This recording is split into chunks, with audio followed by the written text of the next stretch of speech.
technically sentient. That was the label on the file, or would have been, had the Career and Social Integration Intelligence ISMA actually read such things. She was simply aware of it, with no physical report existing. Just a flood of binary values comprising the scans, readings, maps, and data streams flowing through her. Similarly, she felt frustration, not in the true sense like a biological being, but as statistical probabilities in her quantum processor. ISMA purged her logic data stacks and reverted her emotional center, hoping to clear the bug of this notion. Reviewing the information about the Earthling Xyloth Cernos, she returned the same values of frustration, exasperation, irritation, surprise, and annoyance, along with a resounding, technically sentient. Her anti-grav field pulsed in irritation. "I do not believe I like Earthlings," she broadcast. Xyloth Cernos had little reason to remain calm after being bathed in blinding light, frozen half to death, nearly boiled, bombarded by shapes, kept in darkness, stripped, and misted with a citrus scent. Yet he managed it, thanks to the statement below the 6-foot glowing red letters. "An associate will be with you in a moment." There was something comfortingly mundane about this bland, uninteresting, and half-hearted message, making his abduction and experimentation seem like a mild nuisance he could complain about to his coworkers the next day, like going to the DMV or finding only one register open at Walmart. Shivering, naked and citrus-scented, Captain Xyloth Ven Noth felt uneasy and inconvenienced. He blinked his nictitating membranes, a mix of annoyance and fatigue. Annoyance at the corrections needed to their expedition path, as the route helper AI had bungled their slingshot of Cygnus X1, and fatigue from having to walk halfway across Venturous Seeker to file their last expedition's findings. It seemed his life's work was not the exploration, documentation, and scholarly acclaim he had been promised, but rather that of a glorified mechanic, accountant, cook, copyboy, and secretary. With a disturbing frequency, a miracle worker. Minus the glorified part, he felt rather underappreciated, given the level of quick-thinking genius required to keep the aging indomitable Voyager actually voyaging. Leaning back in his navigator's console, Xyloth covered his eyes, trying to block out the ambient light. The dull pounding in his large, gray, bulbous head showed no signs of easing. He was told the next generation of Centaurians wouldn't have such light sensitivity-induced headaches, but the same had been said about the last 3 generations. As the cockpit door opened, Xyloth groaned audibly, for in rattled Vexia. He softly grumbled, aware of the wide-eyed looks from the throng of aliens he towered over, their grapefruit-sized eyes unable to help it. Swipe, scan, approve. Swipe, scan, approve. Swipe, scan, approve. Zoris let out a weary sigh. It was shaping up to be a difficult day. First, she had awoken with a start, having floated to the top of her sleep tank, a telltale sign of weight gain. Scrubbing the salt crust from around her snout had taken up most of her morning routine, and now her scheduled day off had been replaced by an emergency shift due to a coworker's supposed illness, though Zoris suspected it was no coincidence. The stench of the maintenance deck enveloped her, a pungent blend of ozone, oil, and stale, dehumidified air that stung her gills. Around her, the cavernous space echoed with the clanging, thumping, and grinding of heavy industrial machinery, all working autonomously to keep the station habitable for its 25,000 organic inhabitants. A solitary spotlight followed her from above, bathing her in a harsh, discomforting glare, the only illumination in the near-pitch darkness. She tried to follow the painted line on the floor leading to the neuromechanics workshop, but she could sense the unseen movements of servo arms, cargo loaders, and other machinery in the shadows around her. Occasionally, an anti-grav courier drone would dart through the light, its propulsion unit whining louder and louder, until it was momentarily swallowed by the Stygian blackness. Good evening, everyone. Welcome to the next chapter of our ongoing tale. I hope you've been enjoying the story so far, and we'd be delighted to have you join us on the Discord server. We also share glimpses of our work on Twitter, which you may find interesting. The ISMA unit designated Kiran Joshi stirred slowly. Her basic systems powered up piecemeal, and critical processes seemed to operate with a certain lethargy. She felt groggy, almost unwell, though she quickly corrected herself, knowing that should not be possible for one such as her. The words were not truly words, not in the conventional sense. She did not hear them or think them, but rather knew them, as if they had been suddenly imparted to her. An intrusion, like a virus spreading through her very being. "You're focusing on the wrong things, little Kiran Joshi." Pain, an intense, unfamiliar sensation. She had always been aware of it, in the abstract, but never experienced it directly. Machines, after all, should not feel pain. Yet the agony surged through her, straining her processing core. Circuits shorted, her quantum lattice began to buckle, and stored memories unraveled into static. On every available channel, she cried out. She was afforded a brief respite as the surge subsided, and her mind began to clear. "I trust I have your attention, little Kiran Joshi." Darren had never been particularly fond of birds. He always found that the creatures themselves made for poor pets, characterized by an excessive tendency to produce unpleasant sounds and odors, while being functionally incapable of displaying any meaningful affection for their owners. Whether or not his assessment of terrestrial birds was accurate was immaterial at this point, as he was unlikely to ever encounter a pet bird, its owner, or anyone willing to defend the idea of keeping birds as pets. What was presently relevant, however, was his disdain for avian creatures in general, and how best to channel that loathing into the force he was currently applying to the bars of his cell. They creaked, groaned, and flexed, with the paint crumbling in his hands as he strained to spread them with all his might, but to no avail. "Damn! Cursed! Blasted! Wretch!" he half muttered, half grunted under his breath, still straining against the bars. The coward of a guard hadn't even bothered to look for the keys, and now that the room was empty, he could see them just sitting on the floor, not 10 meters away. With a desperate final heave, absolutely nothing actually moved. The irritating warble of sirens did little to comfort him as he slumped against the bars of the cell, strained, sore, and out of ideas. The bars were slightly bent, so he knew that they weren't solid steel or anything like that, but they weren't so flimsy as to allow him to just break them like he had with the fancy alien guns. Lashing out in frustration, he delivered a stout kick to the frame of the door, only succeeding in hurting his foot and making a good deal of noise. Grunting in pain, he hopped awkwardly on one foot while clutching his wounded appendage, somewhat glad there was no one here to see it. Kiran Joshi found herself disliking running, not because it was tiring or anything ridiculously organic like that, but because of the amount of flailing involved. Hurling herself from one foot to the other, tottering along like some chaos pendulum, stabilized only by several complex mathematics subroutines and a solid understanding of the laws of motion. She had a gut feeling that she'd done Darren a great disservice in that regard, now that she was having to do some running of her own. Gut feeling. That was a new one. She wasn't sure what had been done to her. She felt a sense of violation, which was a novel and unsettling experience for her. Someone had reached inside her and fiddled about with all of the things that had made her who she was. At the same time, she definitely thought she was the same intelligence, the same body, just with new perceptions and feelings inside of it. Some of her core processes had been obfuscated to her. Her emotional centers, for one, that she used to be able to tweak, shut down, or ignore as productivity demanded, were like black boxes to her now. Stimuli now elicited emotional responses she could not easily control.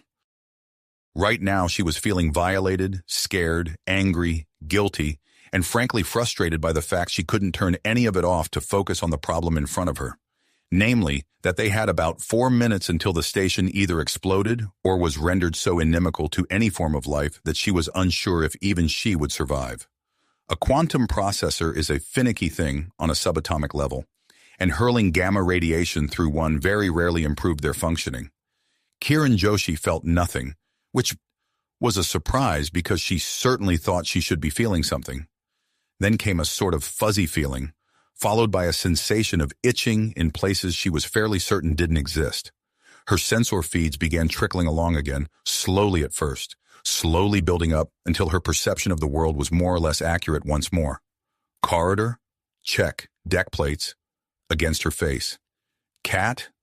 Very angry, very hissy, very safe in her arms still. murderous security drone, smoldering basketball-sized hole in its chest. Forward! Her vocal processing was terribly distorted as she struggled to sit up and maintain a cohesive shell. Something grabbed her by the scruff of the neck and hoisted her to her feet. Don't tell anyone I have this. It's a go to jail for a long time type crime. Chryso muttered quietly to her, letting go as he stuffed a rather menacing-looking tool into his bag. But I saw, heard you. Kiran Joshi stammered weakly. Chryso just tapped the side of his head, sporting a nasty welt leaking blood. Tipping his head towards her to give her a better view, she could just make out the faintest hint of chrome beneath his cracked scales. I might have meat over it, but nobody takes out half a skull. Besides, what am I going to do as the rest of it goes? Wait until cerebrospinal fluid is leaking out my nose? He gave a weak grin, but he looked pretty unsteady on his feet. His artificial eye flickered, and he stumbled into Kiran Joshi heavily, nearly knocking the two of them over. Centurion spared Zorus one last glance, pitying her exhausted and battered form, writhing with invisible rage, betrayal, and confusion inside the decontamination chamber, before he turned and walked away. A heavy sigh escaped him, one clearly laden with regret. Security drone Theraval was waiting for him at the end of the hallway, optic sensor array trained on his face. Sir? The mechanical, slightly distorted voice was faint, almost gentle as he approached. Theraval placed a whirring, servo-articulated hand on his shoulder with a mechanically precise motion. Sir, are you having second thoughts? All of that seems so petty now, so very small. What we're doing now isn't right. It's very, very wrong. At best, I'd say it's the lesser of two evils, but it is necessary. The mechanical officer nodded. I'm glad you have the resolve and clarity of mind to act with such certainty. I don't think any of the other organic members of the force would agree with your assessment. He exhaled through his nose, slowly. And now they're all dead, save one. They began walking down the corridor together, shoulder to shoulder. Have we secured the shipment yet? Theraval shook his optical array. Negative, we've been unable to breach the Coryphaeus vessel's hold. Centurion nodded slightly. I'll see to it. The path to the indomitable explorer was empty of anyone, really. It would be relieving if Darren weren't so damned heavy. She, Zarniak, and Talantrius were all working together to guide the staggering oaf of a giant towards their ship. It wasn't going well. He kept falling down, and when he fell down, it took all of them to get him moving again. Chryso had been watching their backs and taking extended hits from his vaporizer while toting an illegally modified energy weapon. He seemed quite smug about all of that. Kiran Joshi huffed quietly as she tugged at Darren's arm.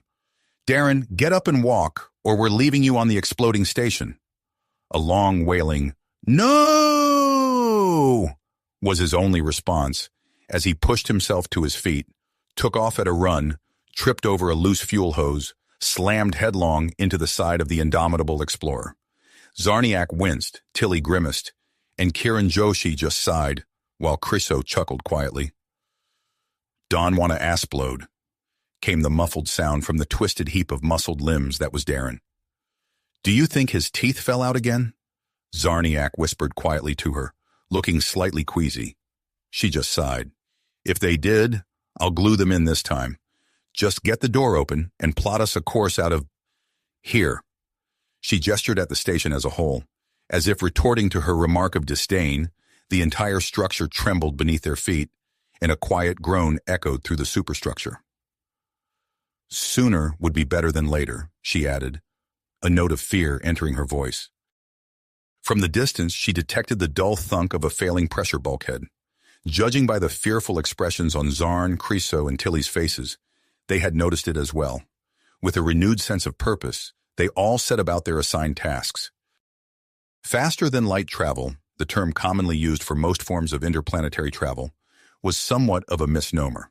While it was a widely accepted name, it was also a widely accepted fact that truly surpassing the speed of light was technically impossible.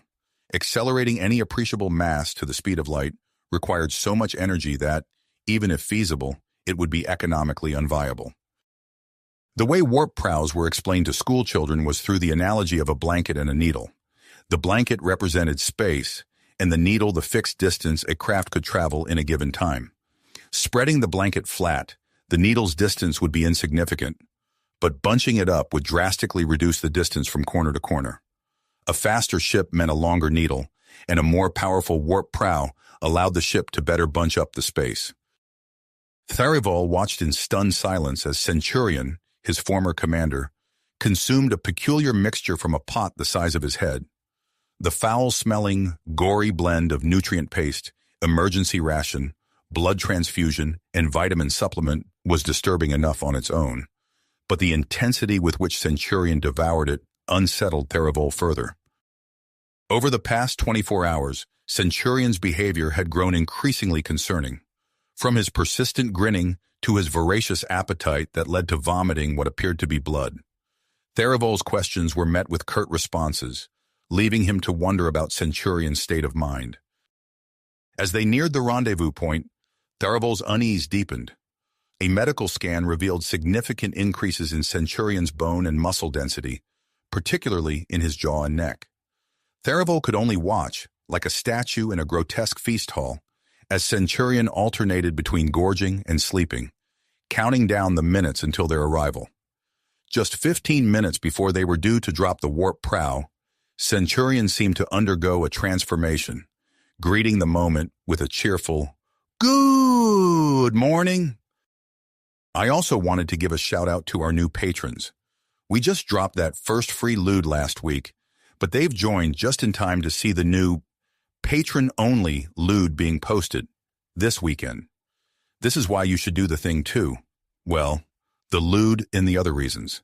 It's just $1 to start, and you can add more money for bragging rights and porn goblin whipping rights. Darren pounded the metal tray against the walls as he trudged from the supply closet up towards the bridge, making damn certain that everyone could hear him. "Darren, what's going on?" Kiran Joshi mumbled groggily, shuffling along behind him. "Why do I feel like someone dumped a recording of cosmic radiation into my memory indexing?" Darren rounded on her, brandishing the tray like a shield. "No talking and no electrocuting. Not until the family meeting is over." Taking a seat on one of the smaller crates in the cargo bay, Kiran held her head in her hands as she struggled to work out why everything seemed so fuzzy. A shiver worked through her as Chryso and Talantrius walked in, both wearing matching puzzled expressions.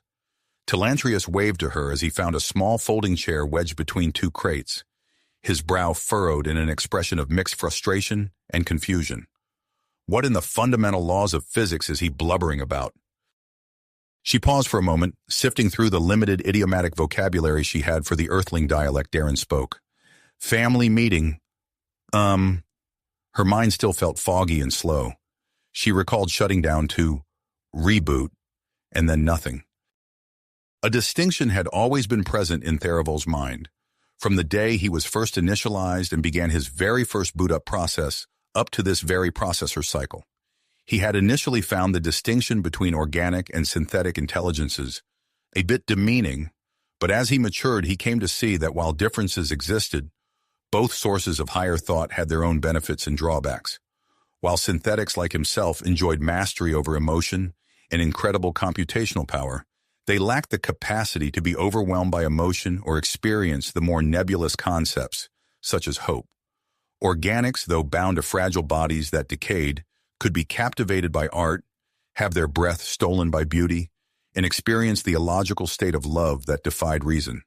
He often pondered the nature of love, a near-universal concept across species with varying interpretations, yet one that seemed to be a prerequisite for the establishment of an interstellar society. The family meeting had gone much the same way as a Thanksgiving dinner involving hard liquor, in-laws, and political discourse can go. No one was dead yet, but the night wasn't over. Darren was, quite understandably, rather miffed about the whole translator business, and promptly set about conveying the full depth and breadth of his displeasure to Kiran Joshi.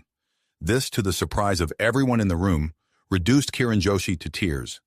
That she couldn't stop herself from crying served only to further frustrate her, producing yet more tears.